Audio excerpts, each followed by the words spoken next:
أعوذ بالله من الشيطان الرجيم. بسم الله الرحمن الرحيم. الحمد لله الذي أنزل على عبده الكتاب ولم يجعل له عوجا قيما لينذر بأسا شديدا من لدنه ويبشر المؤمنين الذين يعملون الصالحات أن لهم أجرا حسنا ماكثين فيه أبدا وينذر الذين قالوا اتخذ الله ولدا ما لهم به من علم ولا لآبائهم كبرت كلمة تخرج من أفواههم إن يقولون إلا كذبا فلعلك باخع نفسك على آثارهم إن لم يؤمنوا بهذا الحديث أسفا إنا جعلنا ما على الأرض زينة لها لنبلوهم أيهم أحسن عملا وإنا لجاعلون ما عليها صعيدا جرزا أم حسبت أن أصحاب الكهف والرقيم كانوا من آياتنا عجبا إذ أوى الفتية إلى الكهف فقالوا ربنا آتنا من لدنك رحمة وهيئ لنا من أمرنا رشدا فضربنا على آذانهم في الكهف سنين عددا ثم بعثناهم لنعلم أي الحزبين أحصى لما لبثوا أمدا نحن نقص عليك نبأهم بالحق إنهم فتية آمنوا بربهم وزدناهم هدى وربطنا على قلوبهم إذ قاموا فقالوا ربنا رب السماوات والأرض لن ندعو من دونه إلها لقد قلنا إذا شططا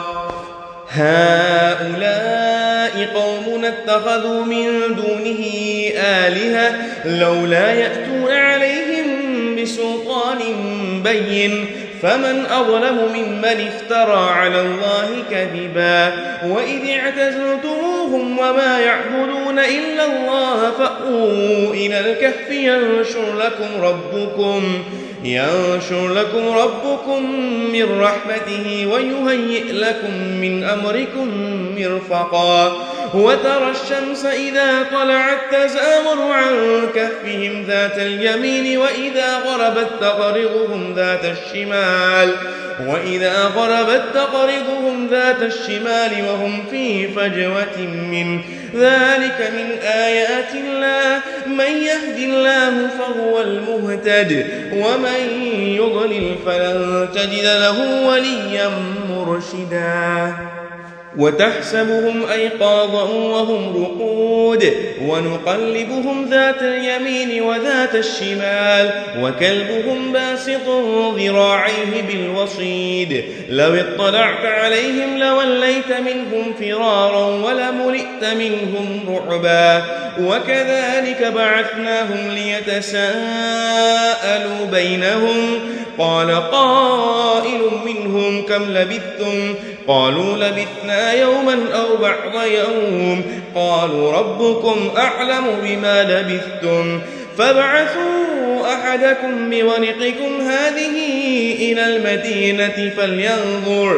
فلينظر أيها أزكى طعاما فليأتكم برزق منه وليتلطف ولا يشعرن بكم أحدا إنهم إن يظهروا عليكم يرجموكم أو يعيدوكم في ملتهم ولن تفلحوا إذا أبدا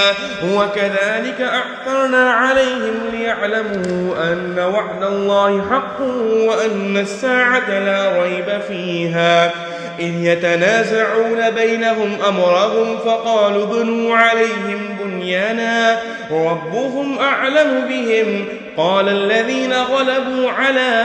أمرهم لنتخذن عليهم مسجدا سيقولون 3 رابعهم كلبهم ويقولون 5 سادسهم كلبهم رجما بالغيب ويقولون 7 وثامنهم كلبهم قل ربي أعلم بعدتهم ما يعلمهم إلا قليل فلا تمار فيهم إلا مراء ظاهرا ولا تستفت فيهم منهم أحدا ولا تقولن لشيء إني فاعل ذلك غدا إلا أن يشاء الله واذكر ربك إذا نسيت وقل عسى أن يهديني ربي لأقرب من هذا رشدا ولبثوا في كهفهم 300 سنين وازدادوا 9 قل الله أعلم بما لبثوا له غيب السماوات والأرض أبصر به وأسمع ما لهم من دونه من ولي ولا يشرك في حكمه أحدا واتل ما أوحي إليك من كتاب ربك لا مبدل لكلماته ولن تجد من دونه ملتحدا واصبر نفسك مع الذين يدعون ربهم بالغداة والعشي يريدون وجهه ولا تعد عيناك عنهم تريد زينة الحياة الدنيا ولا تطع من أغفلنا قلبه عن ذكرنا واتبع هواه وكان أمره فرطا وقل الحق من ربكم فمن شاء فليؤمن ومن شاء فليكفر إنا أعتدنا للظالمين نارا أحاط بهم سرادقها وإن يستغيثوا يغاثوا بماء كالمهل يشوي الوجوه بئس الشراب وساءت مرتفقا إن الذين آمنوا وعملوا الصالحات إنا لا نضيع أجر من أحسن عملا أولئك لهم جنات عدن تجري من تحتهم الأنهار يحلون فيها من أساور من ذهب ويلبسون ثيابا خضرا من سندس واستبرق متكئين فيها على الأرائك نعم الثواب وحسنت مرتفقا وضرب لهم مثل الرجلين جعلنا لأحدهما جنتين من أعناب وحففناهما بنخل وجعلنا بينهما زرعا كلتا الجنتين آتت أكلها ولم تظلم منه شيئا وفجرنا خلالهما نهرا وكان له ثمر فقال لصاحبه وهو يحاوره أنا أكثر منك مالا وأعز نفرا ودخل جنته وهو ظالم لنفسه قال ما أظن أن تبيد هذه أبدا وما أظن الساعة قائما ولئن رددت إلى ربي لأجدن خيرا منها منقلبا قال له صاحبه وهو يحاوره أكفرت بالذي خلقك من تراب ثم من نطفة ثم سواك رجلا لكن هو الله ربي ولا أشرك بربي أحدا ولولا إذ دخلت جنتك قلت ما شاء الله لا قوة إلا بالله إن ترني أنا أقل منك مالا وولدا فعسى ربي أن يؤتيني خيرا من جنتك ويرسل عليها حسبانا من السماء فتصبح صعيدا زلقا أو يصبح ماؤها غورا فلن تستطيع له طلبا وأحيط بثمره فأصبح يقلب كفيه على ما أنفق فيها وهي خاوية على عروشها ويقول يا ليتني لم أشرك بربي أحدا ولم تكن له فئة ينصرونه من دون الله وما كان منتصرا هنالك الولاية لله الحق هو خير ثوابا وخير عقبا واضرب لهم مثل الحياة الدنيا كماء إن أنزلناه من السماء فاختلط به نبات الأرض فأصبح هشيما تذروه الرياح وكان الله على كل شيء مقتدرا المال والبنون زينة الحياة الدنيا والباقيات الصالحات خير عند ربك ثوابا وخير أملا ويوم نسير الجبال وترى الأرض بارزة وحشرناهم فلم نغادر منهم أحدا وعرضوا على ربك صفا لقد جئتمونا كما خلقناكم أول مرة بل زعمتم أن لن نجعل لكم موعدا ووضع الكتاب فترى المجرمين مشفقين مما فيه ويقولون يا ويلتنا ما لهذا الكتاب لا يغادر صغيرة ولا كبيرة إلا أحصاها ووجدوا ما عملوا حاضرا ولا يظلم ربك أحدا وإذ قلنا للملائكة اسجدوا لآدم فسجدوا إلا إبليس كان من الجن ففسق عن أمر ربه أفتتخذونه وذريته أولياء من دوني وهم لكم عدو بئس للظالمين بدلا ما أشهدتهم خلق السماوات والأرض ولا خلق أنفسهم وما كنت متخذ المضلين عضدا ويوم يقول نادوا شركائي الذين زعمتم فدعوهم فلم يستجيبوا لهم وجعلنا بينهم موبقا ورأى المجرمون النار فظنوا أنهم مواقعوها ولم يجدوا عنها مصرفا ولقد صرفنا في هذا القرآن للناس من كل مثل وكان الإنسان أكثر شيء جدلا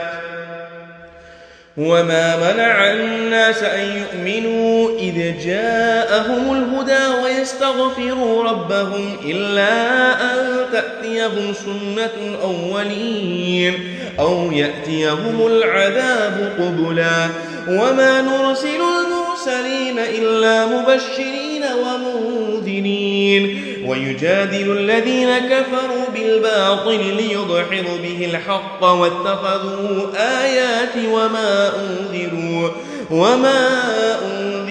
هزوا ومن أظلم ممن ذكر بآيات ربه فأعرض عنها ونسي ما قدمت يداه إنا جعلنا على قلوبهم أكنة أن يفقهوه وفي آذانهم وقرا وإن تدعهم إلى الهدى فلن يهتدوا إذا أبدا وربك الغفور ذو الرحمة لو يؤاخذهم بما كسبوا لعجل لهم العذاب بل لهم موعد لن يجدوا من دونه موئلا وتلك القرى أهلكناهم لما ظلموا وجعلنا لمهلكهم موعدا وإذ قال موسى لفتاه لا أبرح حتى أبلغ مجمع البحرين أو أمضي حقبا فلما بلغا مجمع بينهما نسيا حوتهما فاتخذ سبيله في البحر سربا فلما جاوزا قال لفتاه آتنا غداءنا لقد لقينا من سفرنا هذا نصبا قال أرأيت إذ أوينا إلى الصخرة فإني نسيت الحوت وما أنسانيه إلا الشيطان أن أذكره واتخذ سبيله في البحر عجبا قال ذلك ما كنا نبغي فارتد على آثارهما قصصا فوجد عبدا من عبادنا آتيناه رحمة من عندنا وعلمناه من لدنا علما قال له موسى هل أتبعك على أن تعلمني مما علمت رشدا قال إنك لن تستطيع معي صبرا وكيف تصبر على ما لم تحط به خبرا قال ستجدني إن شاء الله صابرا ولا أعصي لك أمرا قال فإن اتبعتني فلا تسألني عن شيء حتى أحدث لك منه ذكرا فانطلقا حتى إذا ركبا في السفينة خرقها قال أخرقتها لتغرق أهلها لقد جئت شيئا إمرا قال ألم أقل إنك لن تستطيع معي صبرا قال لا تؤاخذني بما نسيت ولا ترهقني من أمري عسرا فانطلقا حتى إذا لقيا غلاما فقتله قال أقتلت نفسا زكية بغير نفس لقد جئت شيئا نكرا قال ألم أقل لك إنك لن تستطيع معي صبرا قال إن سألتك عن شيء بعدها فلا تصاحبني قد بلغت من لدني عذرا فانطلقا حتى إذا أتيا أهل قرية استطعما أهلها فأبوا أن يضيفوهما فوجد فيها جدارا يريد أن ينقض فأقامه قال لو شئت لاتخذت عليه أجرا قال هذا فراق بيني وبينك سأنبئك بتأويل ما لم تستطع عليه صبرا أما السفينة فكانت لمساكين يعملون في البحر فأردت أن أعيبها وكان وراءهم ملك يأخذ كل سفينة غصبا وأما الغلام فكان أبواه مؤمنين فخشينا أن يرهقهما طغيانا وكفرا فأردنا أن يبدلهما ربهما خيرا منه زكاة وأقرب رحما وأما الجدار فكان لغلامين يتيمين في المدينة وكان تحته كنز لهما وكان أبوهما صالحا فأراد ربك أن يبلغا أشدهما ويستخرجا كنزهما رحمة من ربك وما فعلته عن أمري ذلك تأويل ما لم تسطع عليه صبرا ويسألونك عن ذي القرنين قل سأتلو عليكم منه ذكرا إنا مكنا له في الأرض وآتيناه من كل شيء سببا فأتبع سببا حتى إذا بلغ مغرب الشمس وجدها تغرب في عين حمئة ووجد عندها قوما قلنا يا ذا القرنين إما أن تعذب وإما أن تتخذ فيهم حسنا قال أما من ظلم فسوف نعذبه ثم يرد إلى ربي فيعذبه عذابا نكرا وأما من آمن وعمل صالحا فله جزاء الحسنى وسنقول له من أمرنا يسرا ثم أتبع سببا حتى إذا بلغ مطلع الشمس وجدها تطلع على قوم لم نجعل لهم من دونها سترا كذلك وقد أحطنا بما لديه خبرا ثم أتبع سببا حتى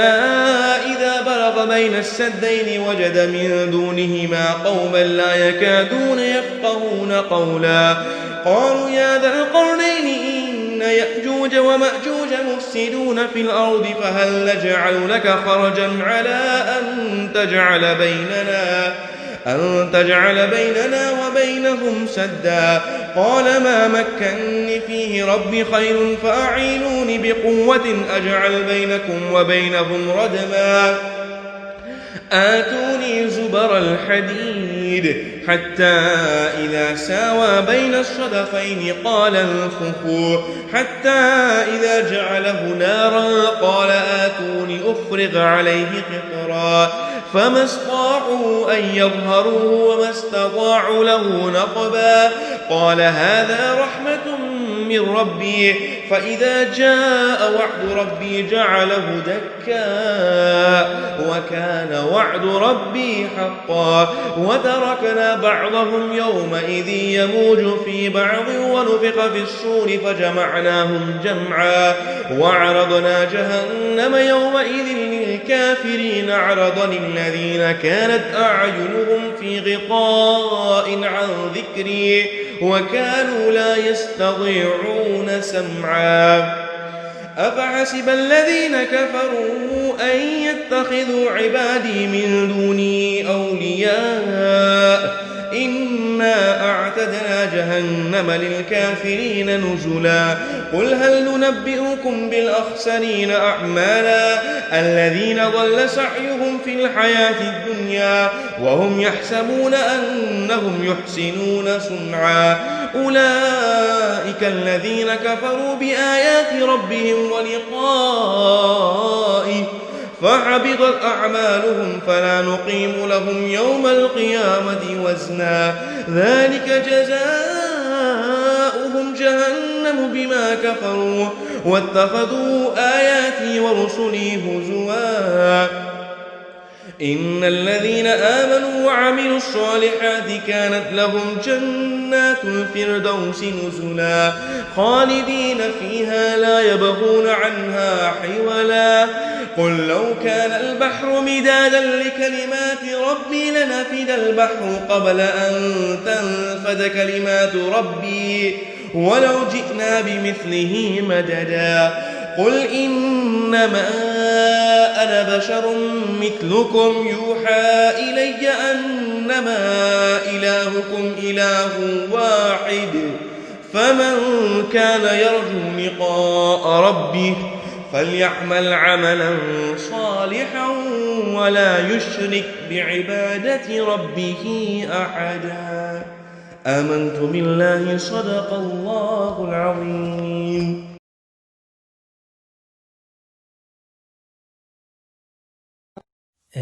حبيب أحمد مجتبى حبيب أحمد مجتبى दिल मुबतला का सलाम लो जो वफा की राह में खो गया उसी गुमशुदा का सलाम लो ए हबीब अहमद मुजतबा या रसूल अल्लाह या हबीब अल्लाह मेरे आका प्यारे आका मैं तलब से बाज ना आऊँगा तू करम का हाथ बढ़ाए जा मैं तलब से बाज ना आऊँगा तू करम का हाथ बढ़ाए जा तू करम का हाथ बढ़ाए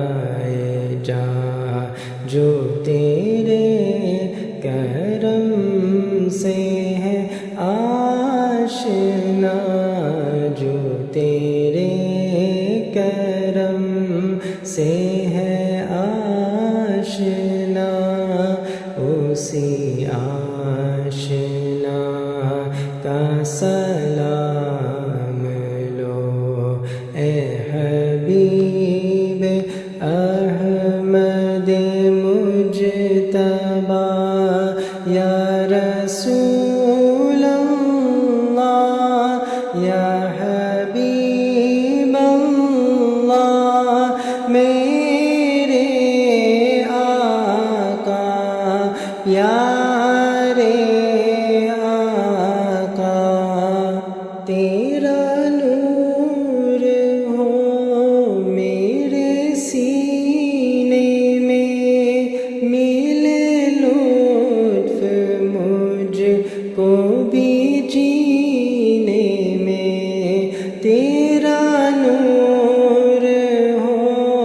میرے سینے میں، ملے لطف مجھ کو بھی جینے میں، ملے لطف مجھ کو بھی جینے میں، میری حاضری ہو مدینے میں، سب کی حاضری ہو مدینے میں، میری اس دعا کا سلام لو اے حبیب احمد مجتبی،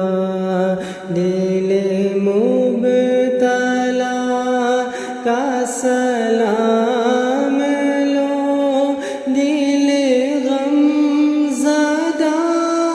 کا سلام لو، دل مبتلا کا سلام